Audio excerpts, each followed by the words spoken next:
be a first squadron and RPAS flight school.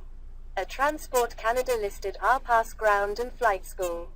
Check out our drone services and courses at aurapilot.ca. RPAS Flight Operation Executive Course XO1. The Flight Operations Executive. The Flight Operations Executive is the person delegated the responsibility of ensuring an RPAS operation is compliant with CARS Section 9 Transport Canada regulations. This course will teach the required operational logistics to maintaining a fleet of drone, provide your organization with RPAS operations within TC Canada requirements. This course requires RPAS Advanced Certification. The duties and responsibilities are many-fold. You must ensure the operations, staff, pilots, visual observers and PIC pilots in charge are fit to fly, up to date in training and competent.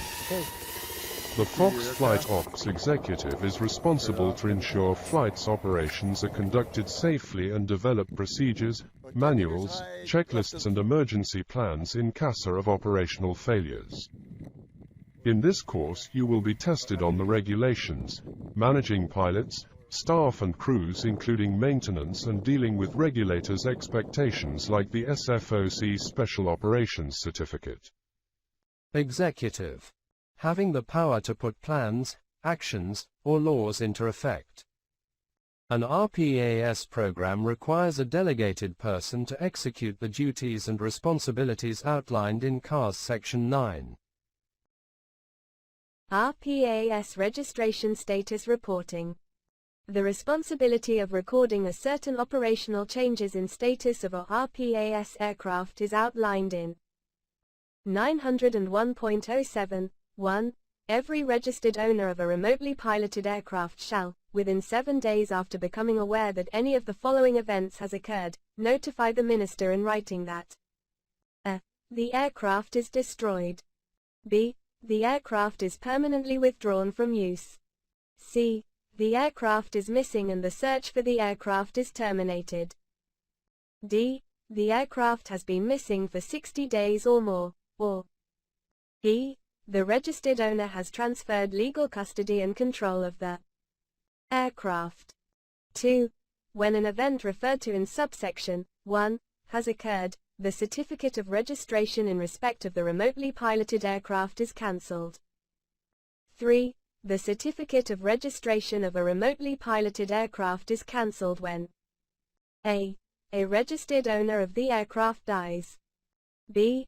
An entity that is a registered owner of the aircraft is wound up, dissolved or amalgamated with another entity, or c. A registered owner ceases to be qualified to be a registered owner under Section 901.04. 4. For the purposes of this division, an owner has legal custody and control of a remotely piloted aircraft when the owner has complete responsibility for the operation and maintenance of the remotely piloted aircraft system of which the aircraft is an element. Flight Planner and Site Survey. The site survey is a reconnaissance mapping and intelligence process you conduct as part of the pre-flight planning. Develop a contact sheet of parties to be contacted and resources available in the case of an actual emergency. These items are in your OPM, however in this course we will together set up a medical emergency contingency operations and procedures manual. This manual may serve that purpose once you have filled out the relevant contacts and checklists. The Emergency Services Checklist is the form you fill out to add to the pre-flight planning itinerary. Because locals change, this form will need to be confirmed the relevant resources still apply. This guide provides a quick first aid reference to existing first aid protocols as well as a checklist for safety, prevention and procedures required and prescribed in TP 15263 Transport Canada Section IX CARS of the Canadian Aviation Regulations. This manual has a user-specified contacts in case of emergency local responder contacts as well as other safety and security-related details required of the PIC pilot in charge. A new generation of pilots navigating the exciting future of aerodromes and aerospace. I wish you all the success in your undertaking to be one of the best in our program, a first squadron pilot, and then take off as a flight reviewer and flight instructor for those with the right stuff. The sky is the limit. This manual is drafted to be compliant with TP 15263 regulations. The following are important terms and definitions necessary for understanding RPAS nomenclature. Transport Canada TC, Canada Aviation. Regulations, CARS, Section IX, RPAS. Part 9, Remotely Piloted Aircraft Systems. Division 1, General Provisions. Interpretation. 900.01 The following definitions apply in this part. Autonomous means, in respect of a remotely piloted aircraft system, that the system is not designed to allow pilot intervention in the management of a flight. Command and control link means the data link between a remotely piloted aircraft and a control station that is used in the management of a flight.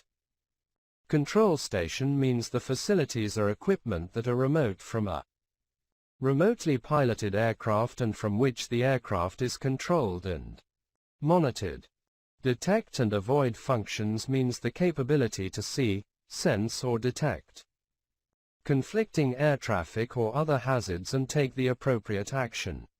First-person view device means a device that generates and transmits a streaming video image to a control station display or monitor, giving the pilot of a remotely piloted aircraft the illusion of flying the aircraft from an onboard pilot's perspective. Flight termination system means a system that, on activation, terminates the flight of a remotely piloted aircraft.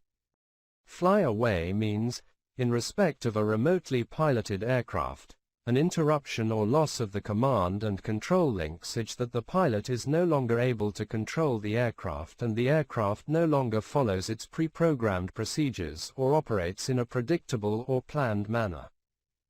Mandatory action means the inspection, repair or modification of a remotely piloted aircraft system that the manufacturer of the system considers necessary to prevent an unsafe or potentially unsafe condition.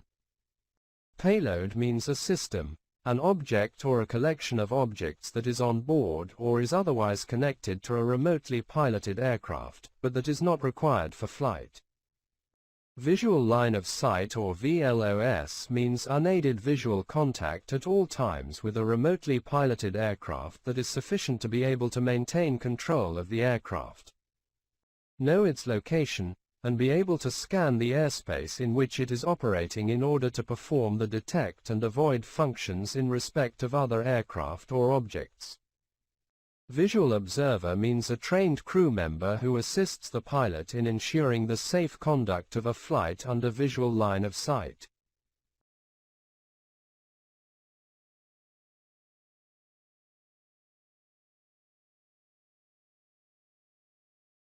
(901.01) This subpart applies in respect of the operation of remotely piloted aircraft systems that include small remotely piloted aircraft. So, 2019-11, S. 23. Division 2. Registration of remotely piloted aircraft. Registration. 901.02 No person shall operate a remotely piloted aircraft system unless the remotely piloted aircraft is registered in accordance with this division. So, 2019-11, S. 23. Registration number. 901.03 No pilot shall operate a remotely piloted aircraft system unless the registration number issued in accordance with Section 901.05 is clearly visible on the remotely piloted aircraft. So, 2019-11, S. 23. Qualifications to be registered owner of a remotely piloted aircraft. 901.04, 1. Subject to subsection 2. A person is qualified to be the registered owner of a remotely piloted aircraft if they are a citizen of Canada, b. a permanent resident of Canada, c. a corporation incorporated under the territorial, provincial or federal laws of Canada, or d. a municipal, provincial or federal entity. 2. No individual is qualified to be the registered owner of a remotely piloted aircraft unless that individual is at least 14 years of age. SAW 2019-11, S. 23. Registration requirements. 901.05, 1. The Minister shall, on receipt of an application submitted in accordance with subsection 2, register a remotely piloted aircraft if the applicant is qualified to be the registered owner of the aircraft. 2. The application shall include the following information. A. If the applicant is an individual. 1. The applicant's name and address. 2. The applicant's date of birth, and 3. An indication as to whether the applicant is a Canadian citizen or permanent resident of Canada. B. If the applicant is incorporated. I. The entity's legal name and address, and E. The name and title of the person making the application. C.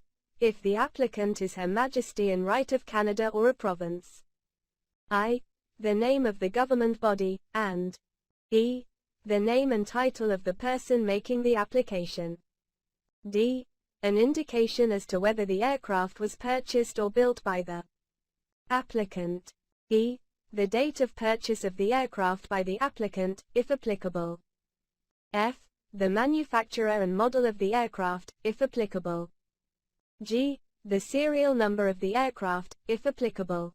H. The category of aircraft, such as a fixed-wing aircraft, rotary wing aircraft, hybrid aircraft or lighter-than-air aircraft.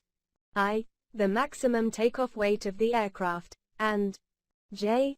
Any Canadian registration number previously issued in respect of the aircraft. 3. When the Minister registers a remotely piloted aircraft, the Minister shall issue to the registered owner of the aircraft a certificate of registration that includes A registration number, B. The serial number of the aircraft, if applicable, and C. If the manufacturer has made a declaration in accordance with Section 901.76 in respect of the model of remotely piloted aircraft system of which the aircraft is an element, the operations referred to in subsection 901.69, 1, for which the declaration was made. We are 1st Squadron and RPAS Flight School.